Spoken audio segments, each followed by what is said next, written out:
From Washington, this is VOA News.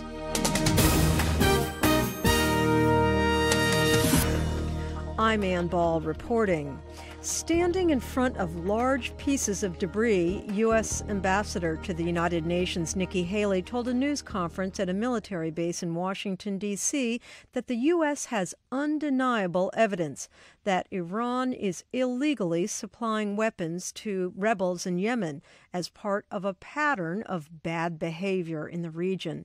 Haley said the pieces were from a short-range missile recently fired by Iranian-backed Houthi rebels based in Yemen into Saudi Arabia that struck a civilian airport. She said the activity is not just limited to Yemen.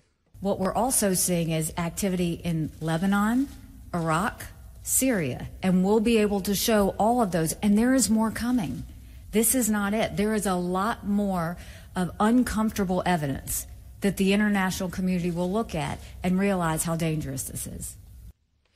Iran's UN mission put out a statement immediately after Haley's comments dismissing the allegations as unfounded and, at the same time, irresponsible. An Islamic extremist suicide bomber killed 18 people at a police academy in the Somali capital, Mogadishu, on Thursday.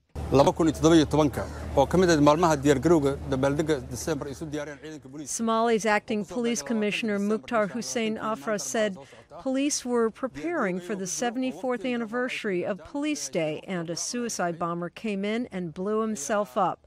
Afra said 18 police officers were killed and 15 were injured. Somalia's al-Shabaab extremist rebels claimed quick responsibility. This is VOA News. Pakistan and Afghanistan have agreed for the first time to place liaison officers at each other's military headquarters for better coordination, and Islamabad is awaiting a formal response from Kabul to its proposal for opening a wide-ranging bilateral dialogue. Prime ministers of the Visegrad Group held a meeting in Brussels on Thursday to tackle Europe's migrant crisis. Czech Prime Minister Andrej Babiš said something else needs to be done.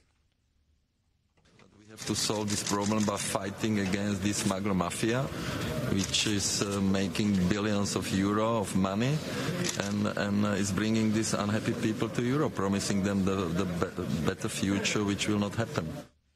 Hungarian Prime Minister Viktor Orbán said the group was prepared to participate financially in the fight against illegal migration in North Africa and Libya in particular.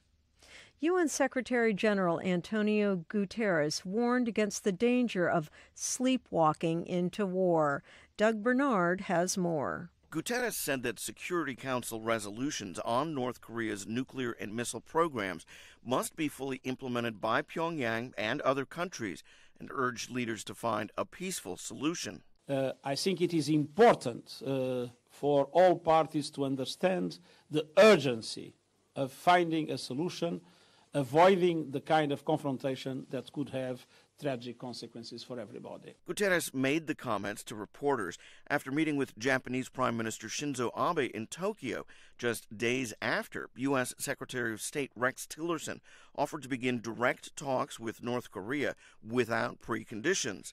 The White House said Wednesday that no negotiations could be held with North Korea until it improves its behavior. The White House has declined to say whether President Donald Trump gave approval to Tillerson's overture.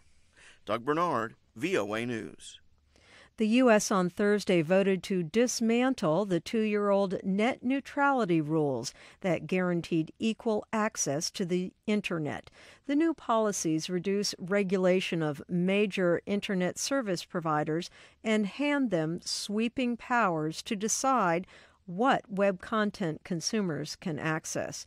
The Republican-controlled Federal Communications Commission voted 3-2 to adopt the light touch plan for regulating major telecommunications companies. From Washington, I'm Ann Ball. That's the latest world news from VOA.